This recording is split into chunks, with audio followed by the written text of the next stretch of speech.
India is also one of the few countries where many irrational combinations of antibiotics are available, and these combinations are used by pharmaceutical companies essentially to evade price caps that the government might put on specific antibiotics. So they combine two random antibiotics and call it something different.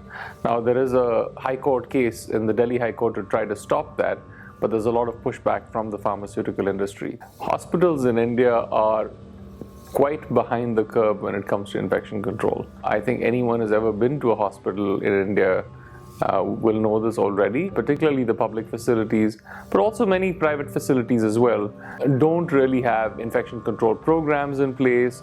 They don't enforce hand hygiene. They don't invest in the time for training their staff to do this. Already about 58,000 newborns in India die every year because they have infections that are resistant to first-line antibiotics.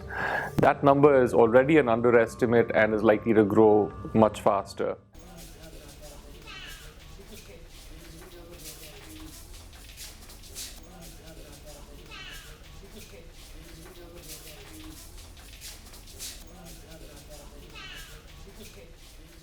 These babies require, as soon as they develop some symptoms, we have to start immediate treatment, otherwise we may lose the baby.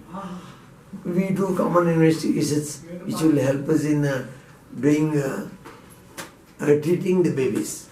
There are some other investigations like blood culture, urine culture, CSF culture, which are also necessary in some cases, which will take pretty 3 to 4 days more time for getting the results. In the meantime, we have no other choice to start antibiotics empirically depending on the signs and symptoms.